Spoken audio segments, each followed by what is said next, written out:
ہم کو مٹا سکے یہ زمانے میں دم نہیں، ہم سے زمانہ خود ہے، زمانے سے ہم نہیں۔ دل کو سکون، روح کو آرام آ گیا، موت آ گئی کہ دوست کا پیغام آ گیا۔ نگاہوں کا مرکز بنا جا رہا ہوں، محبت کے ہاتھوں لٹا جا رہا ہوں۔ نظر ملا کے میرے پاس آ کے لوٹ لیا، نظر ہٹی تھی کہ پھر مسکرا کے لوٹ لیا۔ بظاہر کچھ نہیں کہتے مگر ارشاد ہوتا ہے، ہم اس کے ہیں جو ہم پر ہر طرح برباد ہوتا ہے۔ ایک لفظ محبت کا ادنا سا فسانہ ہے، سمٹے تو دل عاشق، پھیلے تو زمانہ ہے۔ کچھ اس ادا سے آج وہ پہلو نشیں رہے، جب تک ہمارے پاس رہے ہم نہیں رہے۔ حسن اور عشق کا ذکر آتے ہی جگر مراد آبادی کا نام بے ساختہ زبان پر آ جاتا ہے۔ محبت میں محرومی اور مایوسی کا سامنا کرنے والے جگر کی شاعری میں یہ احساس شدت سے بیان ہوتا ہے۔ 6 اپریل 1890 میں محلہ لال باغ، مراد آباد، یو پی میں ایک ایسے خاندان میں پیدا ہوئے جہاں سبھی لوگ شاعری کا شوق و ذوق رکھتے تھے۔ جگر کے پردادا حافظ نور محمد، دادا حافظ امجد علی، والد محمد علی نظر اور گھر کے دوسرے لوگ بھی شاعری کہنے لکھنے کے شوقین تھے۔ اس طرح جگر صاحب کو شاعری وراثت میں ملی۔ انہیں اپنے دادا حافظ امجد علی کا یہ شعر بےحد پسند تھا، لطف جانا رفتہ رفتہ آفت جاں ہو گیا، ابر رحمت اس طرح برسا کہ طوفان ہو گیا۔ مذہبی تعلیم کے بعد انہیں انگریزی تعلیم کے لیے لکھنؤ میں ان کے چچا کے پاس بھیجا گیا، جہاں انہوں نے 9ویں جماعت تک تعلیم حاصل کی۔ چونکہ ان کی انگریزی تعلیم میں زیادہ دلچسپی نہیں تھی، اس لیے 9ویں جماعت میں 2 بار فیل ہو گئے،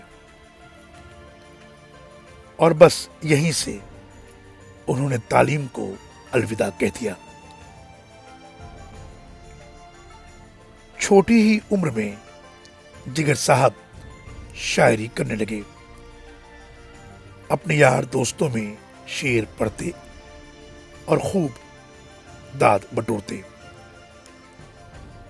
14 سال کی عمر میں پہلی غزل کہی تھی، جس کے بارے میں جگر صاحب خود لکھتے ہیں کہ جب میں اپنے چچا کے ساتھ لکھنؤ آیا تو وہیں میں نے اپنی پہلی غزل کہی تھی۔ 15-16 سال کی عمر تک پہنچے تو عشق میں گرفتار ہو گئے، اور عشق بھی کیا تو تحصیلدار کی بیوی سے۔ بات یہاں تک جا پہنچی کہ انہوں نے اپنی محبت کا اظہار بھی کر دیا۔ تحصیلدار نے ان کے چچا سے اس کا ذکر کیا، اور پھر چچا صاحب نے ان کی خبر لی۔ جگر صاحب کو شاعر محبت بھی کہا گیا، اور حسن و عشق کا شاعر بھی۔ ہم نے سینے سے لگایا دل نہ اپنا بن سکا، ہم نے سینے سے لگایا دل نہ اپنا بن سکا، مسکرا کر تم نے دیکھا دل تمہارا ہو گیا۔ رگ رگ میں اس طرح وہ سما کر چلے گئے، جیسے مجھے کو مجھ سے چرا کر چلے گئے۔ اسی کو کہتے ہیں جنت، اسی کو دوزخ بھی، وہ زندگی جو حسینوں کے درمیان گزرے۔ سینے سے دل عزیز ہے، دل سے ہو تم عزیز، سب سے مگر عزیز ہے تیری نظر مجھے۔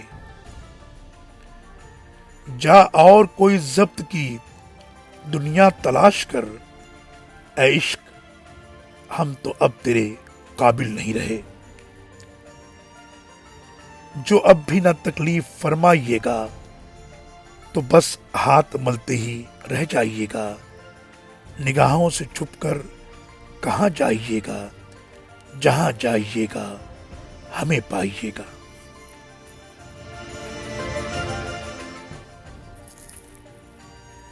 سکندر علی جگر مراد آبادی کلاسیکل اردو پوئٹری کے لیے جانے جاتے ہیں، بالخصوص اردو غزل کے لیے۔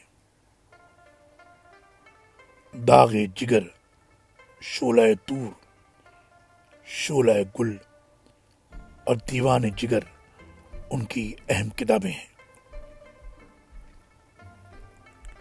1958 میں انہیں ساہتیہ اکادمی ایوارڈ سے نوازا گیا تھا۔ انہوں نے مراد آباد سے گونڈہ کا سفر کیا اور اصغر گونڈوی کے ساتھ دوستی میں گونڈہ ہی کو اپنا مسکن بنا لیا۔ ان کے شاگرد عزیز تھے مجروح سلطان پوری۔ یہ عشق نہیں آساں اتنا تو سمجھ لیجئے، ایک آگ کا دریا ہے اور ڈوب کے جانا ہے۔ یہ مشہور شعر اکثر خط و کتابت کے دوران استعمال کیا جاتا ہے۔ کالج کے جلسوں میں دل پھینک نوجوان اس سے خوب لطف اٹھاتے ہیں۔ شعر و شاعری کے شوقین حضرات کو یہ شعر بہت پسند آتا ہے۔ آج بھی اس شعر کو کسی مشکل کام کے لیے بھی استعمال کیا جاتا ہے۔ اس کا استعمال نہ صرف عشق کے لیے بلکہ محاورے کے طور پر بھی کیا جاتا ہے۔ جگر صاحب کو اس فانی دنیا سے گئے آدھی صدی سے زیادہ عرصہ ہو چکا ہے، مگر ان کی شاعری آج بھی لوگوں کی دھڑکنوں پر راج کرتی ہے۔ انہیں ان کے دور میں جو شہرت ملی اتنی شاید ان کے رہتے کسی اور کو ملی ہوگی۔ ان کی کلام کی عمدگی کا اندازہ ان کے ایک اور شعر سے لگایا جا سکتا ہے۔ دنیا کے ستم یاد نہ اپنی ہی وفا یاد، اب مجھ کو نہیں کچھ بھی محبت کے سوا یاد۔ جگر صاحب ایک بڑی شخصیت کے مالک تھے۔ ان کے غزل کہنے کے انداز سے ہر خاص و عام متاثر تھا۔ لوگ ان کے انداز بیاں کی نقل کرتے، لیکن کسی کے بھی حصے میں وہ شہرت نہیں آئی جو جگر صاحب کو نصیب ہوئی تھی۔ جگر صاحب کو اپنے ملک ہندوستان سے بےحد محبت تھی۔ وہ اپنے ملک کے خلاف کوئی بھی بات برداشت نہیں کر سکتے تھے۔ انہیں پڑوسی ملک نے یہ پیشکش کی کہ اگر وہ وہاں آ جائیں تو انہیں ملک کی شہریت کے ساتھ ساتھ عیش و آرام کی ساری سہولتیں بھی دی جائیں گی، لیکن جگر صاحب نے ہر طرح کی آسائشوں پر ملک کی محبت کو ترجیح دی۔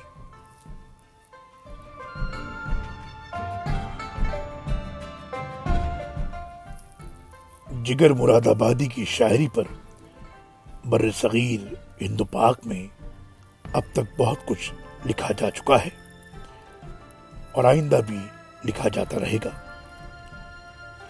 جگر صاحب کا شمار ایسے خوش نصیب شاعروں میں ہوتا ہے جنہوں نے اپنے ہماگیر نظریات اور دلاویز شخصیت کی بدولت اردو ادب میں وہ مقام حاصل کیا ہے جہاں تک رسائی بہت کم شاعروں کو نصیب ہوئی ہے۔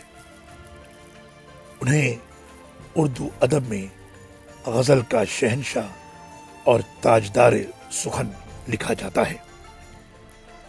جگر نے اپنی شاعری کے ذریعے غزل کی پاکیزہ روایات کو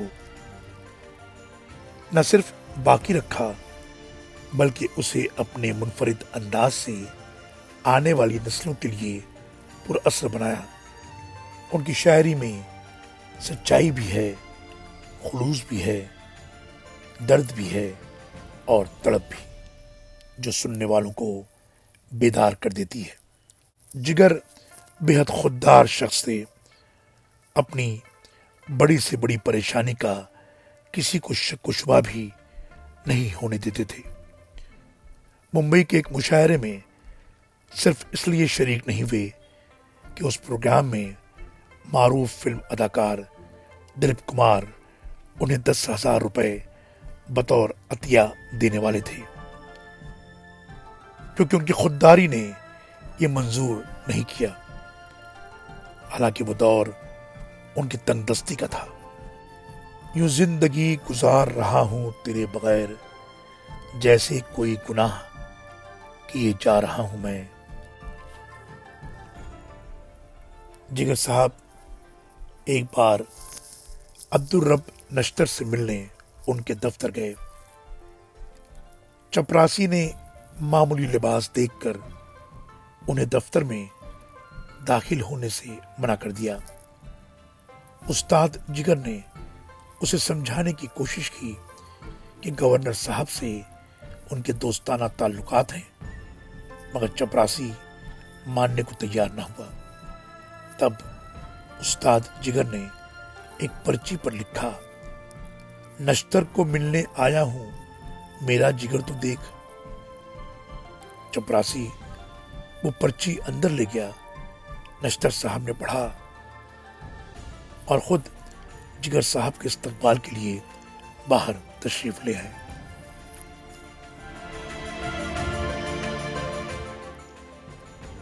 وہ جو روٹھیں یوں منانا چاہیے، وہ جو روٹھیں یوں منانا چاہیے، زندگی سے روٹھ جانا چاہیے، ہمت قاتل بڑھانا چاہیے، زیر خنجر مسکرانا چاہیے، زندگی ہے نام جہد و جنگ کا، زندگی ہے نام جہد و جنگ کا، موت کیا ہے بھول جانا چاہیے، ان سے ملنے کو تو کیا کہیے جگر، ان سے ملنے کو تو کیا کہیے جگر، خود سے ملنے کو زمانہ چاہیے۔